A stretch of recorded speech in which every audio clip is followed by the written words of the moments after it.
اس ملاقات کے بعد نصرت اور بھٹو کی بہن منور الاسلام میں دوستی ہو گئی، تاہم اگلے 9 برس تک نصرت اور بھٹو کا دوبارہ آمنا سامنا نہ ہو سکا۔ 1949 میں دوسری مرتبہ منور الاسلام کی شادی کے موقع پر دونوں کی دوسری ملاقات ہوئی۔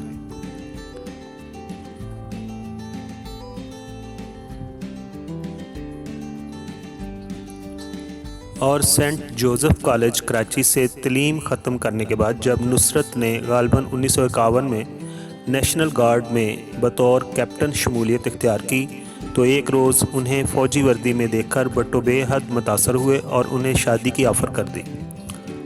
انہی دنوں ذوالفقار علی بھٹو امریکہ میں پڑھ رہے تھے اور کہا جاتا ہے کہ نصرت کو مسٹر بھٹو یوں تو اچھے لگتے تھے، لیکن ان کی پہلی شادی کا سوچ کر انہوں نے شادی سے انکار کر دیا۔ جب نصرت نے شادی سے انکار کر دیا تو ایک روز مسٹر بھٹو نصرت کے والد مرزا محمد نجف کے ہاں چلے آئے اور وضاحت کی کہ پہلی شادی ان کی مرضی کے بغیر محض 14 برس کی عمر میں کر دی گئی تھی اور اس بیوی سے ان کی کوئی اولاد بھی نہیں ہے، جبکہ وہ نصرت کو بے حد چاہتے ہیں، اس لیے وہ اپنی بیٹی کو ان سے شادی کے لیے راضی کریں۔ مرزا نجف بھٹو کے دلائل سے قائل ہو گئے اور بعد میں انہوں نے اپنی بیٹی کو بھی اس شادی کے لیے قائل کر لیا۔ یہاں اس بات کا تذکرہ بھی ضروری ہے کہ بھٹو نے اس شادی کے لیے اپنی پہلی بیوی شیریں امیر بیگم کو بھی اعتماد میں لیا، بلکہ 1951 میں جب ذوالفقار علی بھٹو اور نصرت اصفہانی رشتہ ازواج میں منسلک ہوئے تو امیر بیگم کے والد یعنی بھٹو کے پہلے سسر نے اس نو بیاہتا جوڑے کو کراچی کلب میں عشائیے پر مدعو کر کے اعلیٰ ظرفی کا مظاہرہ کیا اور پھر زندگی بھر نصرت بھٹو کو شیریں امیر بیگم سے کوئی شکایت نہ رہی۔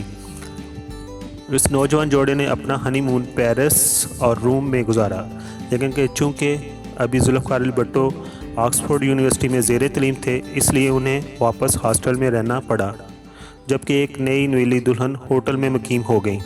بھٹو اپنی محبوب بیوی کو نصر تم یعنی میری نصرت کہہ کر پکارتے تھے۔ 1953 میں اس جوڑے کو بے نظیر بھٹو کی صورت میں اولاد کی نعمت سے نوازا گیا اللہ تعالیٰ کی طرف سے۔ بھٹو کو میدان سیاست میں اتارنے کا سہرا بھی نصرت بھٹو کے سر ہی ہے۔ دراصل گورنر جنرل سکندر مرزا کی بیوی ناہید مرزا نصرت کی بہترین دوست تھی اور نصرت نے ہی پہلی بار بھٹو کو پاکستان کے سیاسی زعما سے ملوایا۔ اس لیے صدر فیلڈ مارشل جنرل محمد ایوب خان نے نوجوان ذوالفقار علی بھٹو کو پہلے وزیر تجارت اور پھر وزیر خارجہ بنایا۔ 1967 میں جب بھٹو نے ایوب خان کی کابینہ چھوڑنے کا فیصلہ کیا تو نصرت بھٹو نے پاکستان پیپلز پارٹی کے خواتین ونگ کی قیادت سنبھال لی۔ پاکستان کی سیاسی تاریخ میں بیگم نصرت بھٹو کو خاص انفرادیت حاصل ہے۔ وہ ایک منتخب وزیر اعظم کی بیوی، پہلی خاتون وزیر اعظم کی ماں اور ایک صدر مملکت کی ساس ہونے کے علاوہ ملک کی کسی بھی سیاسی جماعت کی پہلی خاتون سربراہ ہے۔ 1977 میں ضیاء الحق کی جانب سے جمہوری حکومت پر شب خون مارنے کے بعد بھی نصرت بھٹو نے ایک وفادار اور ثابت قدمی بیوی کا کردار نبھایا۔ 1978 میں لاہور کے قذافی اسٹیڈیم میں ان کے جلوس پر اس قدر وحشیانہ تشدد کیا گیا۔ بیگم نصرت بھٹو کے سر میں 27 ٹانکے لگے۔ 19 مئی 1978 سے لے کر 3 اپریل 1979 تک نصرت بھٹو نے کم و بیش 41 مرتبہ اپنے شوہر سے سینٹرل جیل راولپنڈی میں ملاقاتیں کی۔ 1982 میں پھیپھڑوں کے کینسر کی تشخیص ہونے کے بعد بیگم نصرت بھٹو کی مشکلات میں اضافہ ہونے لگا۔ شوہر کی پھانسی اور جوان بیٹوں کی ناگہانی موت کے بعد کینسر کے مرض سے نے انہیں نڈھال کر دیا۔ اسے خوش قسمتی ہی کہنا چاہیے کہ کوما میں ہونے کی وجہ سے انہیں اپنے محبوب ترین بیٹی کے قتل کا علم ہی نہیں ہو سکا اور بالآخر وہ 23 اکتوبر 2011 کو 82 برس کی عمر میں دنیا سے کوچ کر گئیں۔ انہیں مادر جمہوریت کا خطاب دیا گیا۔ بھٹو ایک پڑھے لکھے سیاستدان تھے اور سیاست کو، بین الاقوامی سیاست کو اسپیشلی بہت ہی اچھے طریقے سے سمجھتے تھے، کیونکہ جیسے کہ پہلے بھی بتا چکے انہوں نے سیاست کی ڈگری لے رکھی تھی اور اسی طرح انہوں نے آکسفورڈ سے قانون میں ماسٹر کی ڈگری بھی لی رکھی تھی، اور اسی طرح انہوں نے ٹیمپل لندن سے برسٹری کا بھی امتحان پاس کیا ہوا تھا، اور وہ پہلے ایشیائی تھے جنہیں انگلستان کی ایک یونیورسٹی ساؤتھ تھیمپین میں بین الاقوامی قانون کا استاد مقرر کیا گیا تھا۔ وہ کچھ عرصہ مسلم لا کالج جو کراچی سٹی میں واقع ہے، IIT چندی گڑھ کے روڈ کے قریب، وہاں پر وہ قانون کے لیکچرز بھی دیتے رہے، اور انہوں نے 1953 میں، بہت کم لوگوں کو معلوم ہے، سندھ ہائی کورٹ میں وکالت بھی شروع کی تھی۔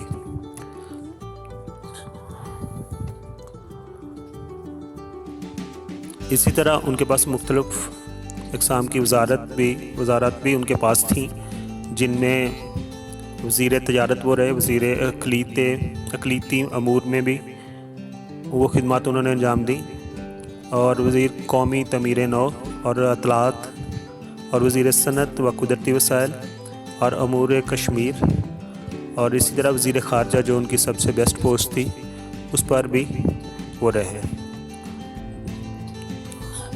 اور بھٹو نے دسمبر 1967 میں پاکستان پیپلز پارٹی کی بنیاد رکھی۔ 1970 کے عام انتخابات میں پیپلز پارٹی نے مغربی پاکستان میں نمایاں کامیابی حاصل کی۔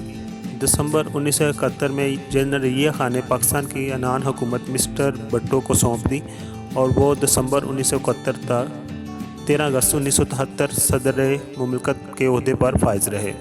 14 اگست 1973 کو نئے آئین کے تحت وزیر اعظم کا حلف اٹھایا۔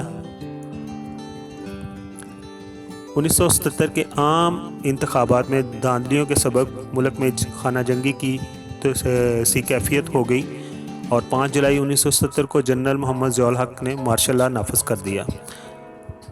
ستمبر 1977 میں مسٹر بھٹو نواب محمد احمد خان کے قتل کے الزام میں گرفتار کر لیے گئے۔ 18 مارچ 1978 کو ہائی کورٹ نے انہیں سزائے موت کا حکم سنایا۔ 6 فروری 1979 کو سپریم کورٹ نے ہائی کورٹ کے فیصلے کی تصدیق کر دی، اور 4 اپریل کو انہیں راولپنڈی جیل میں پھانسی پر لٹکا دیا گیا۔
Thank you so much.